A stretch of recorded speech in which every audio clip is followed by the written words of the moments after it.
안녕하세요, 여러분. 이제 날씨가 많이 쌀쌀해졌지요. 그래서 쌀쌀한 계절에 어울리는 다정한 책들을 소개하고자 합니다. 할로윈데이라고 해서 저희 집에 이게 하나 있길래 한번 옆에 꺼내 봤거든요. 예쁜지 잘 모르겠습니다.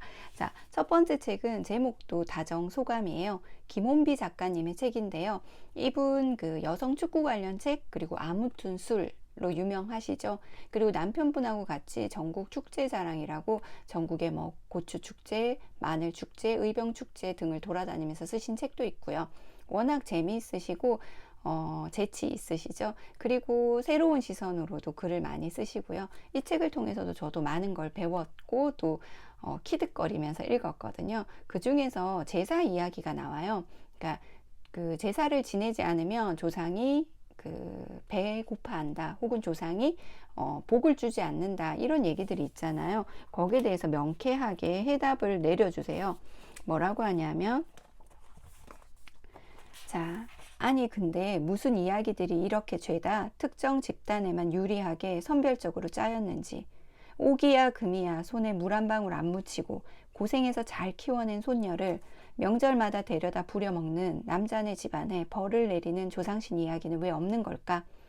이야말로 한 집안을 쓸어내 버리고 싶을 만한 일일 텐데, 남자네 집 제사 지내느라 내 제사에는 몇 년째 오지 않는 증손녀 부부에게 분노해서 그 집안에 저주를 내리는 조상신 이야기는 들어본 적 있나? 무엇보다 후손에게 복과 재앙을 골라서 내릴 수 있는 막강한 힘을 지녔으면서 밥 한 끼를 알아서 먹지 못해 배고프다고 꿈에까지 찾아오다니 정말 독특한 영혼이 아닐 수 없다. 네. 남의 집 제사에서 개고생하는 손녀, 딸을 보면 아무래도 시가 쪽 조상과 외가 쪽 조상이 싸우지 않을까요? 네, 그런 얘기들입니다.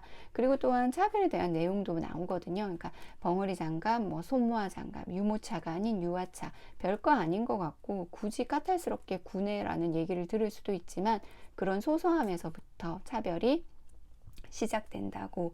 그리고 맞춤법에 대해서도, 맞춤법이 틀리면 괜히 그 사람 달리 보이더라, 뭐 이런 말 쉽게 하잖아요. 하지만 그 사람이 살아온 인생에 따라서 맞춤법이 그리 중요하지 않을 수 있으니 그런 선입견도 버리자고, 이런 다양한 내용들을 얘기하는데 배울 점도 많고요. 그리고 색다른 시선도 느낄 수 있고, 앞으로 나도 이렇게 해야겠구나 라는 다짐도 할 수 있게 해주는 책입니다.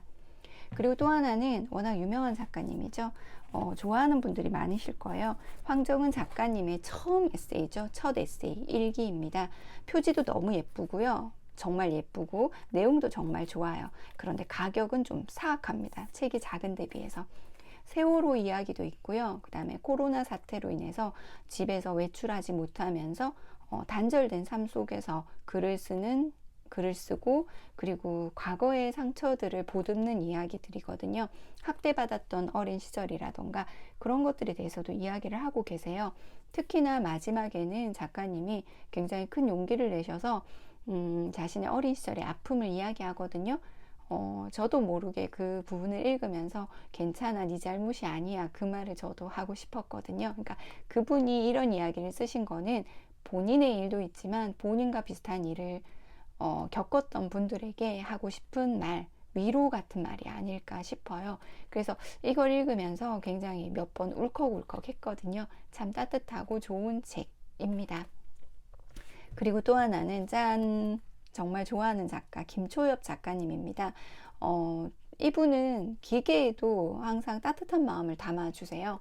그러니까 살아있지 않은 것에도 불구하고, 그리고 먼 미래에도 그런 것들이 희망을 갖게 해주는 것 같거든요. 그러니까 저희 아이도 정말 좋아하고 저도 좋아하는 작가님인데, 두 번째 이제 소설집이고요. 나오자마자 샀는데 너무 기쁘게도 이렇게 사인이 있습니다. 그리고 이걸 사면 종이 방향제를 줘요. 근데 아직 아까워서 뜯지를 못했습니다. 다양한 단편이 담겨져 있는데요.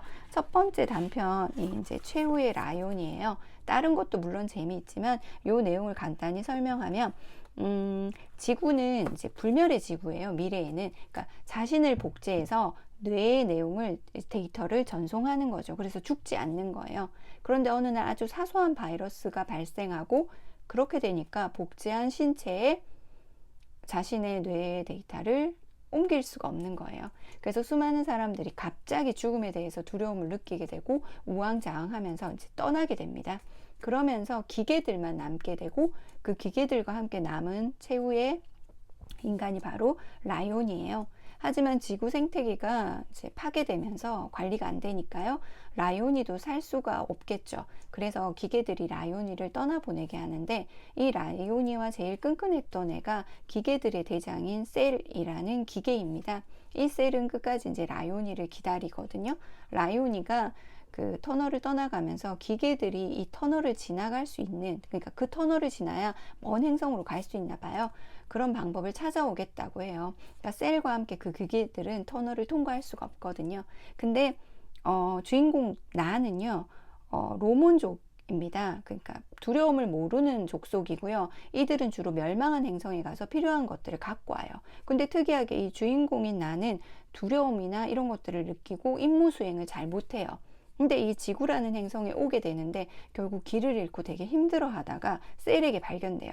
근데 셀이 이 나를 라이온이라고 부르거든요.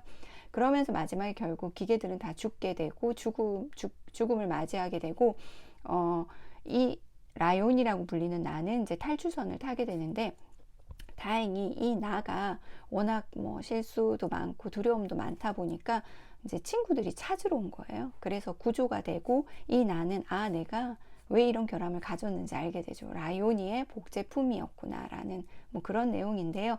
기계마저도 따뜻한 이야기입니다. 그 뒤에 2편, 3편, 그 외에 단편들도 굉장히 재미있거든요. 그래서 정말 따뜻한 책입니다.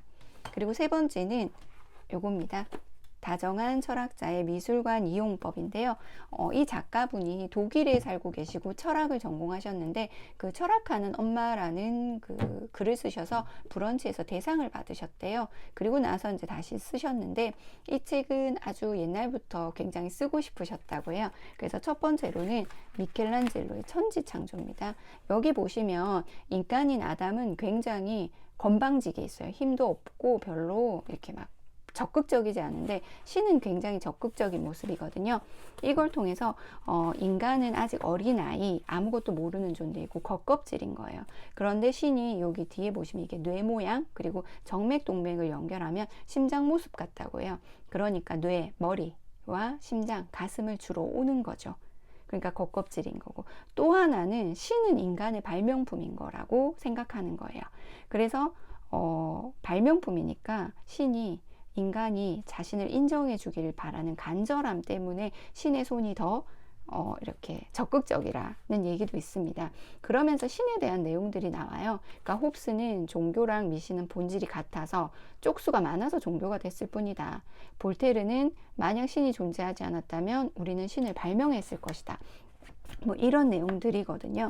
그러면서 니체 얘기를 합니다. 니체는 주인 도덕과 노예 도덕의 가치 정복으로 유명하잖아요. 그러니까 주인 도덕은 좋은 게 선이고 나쁜 게 악인데 노예 도덕에선 그게 바뀌는 거죠. 나쁜 게 선이고 좋은 게 악이고.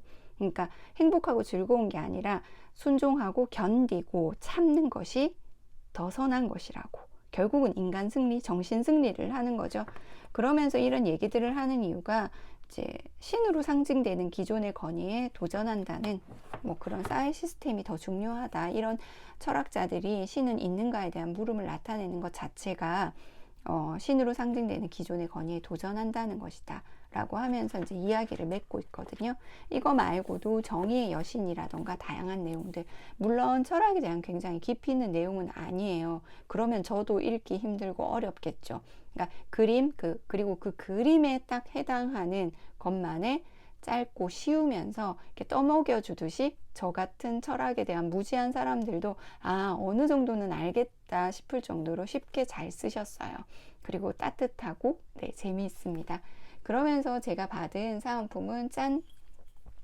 요겁니다. 보이시나요? 여기 귀엽죠?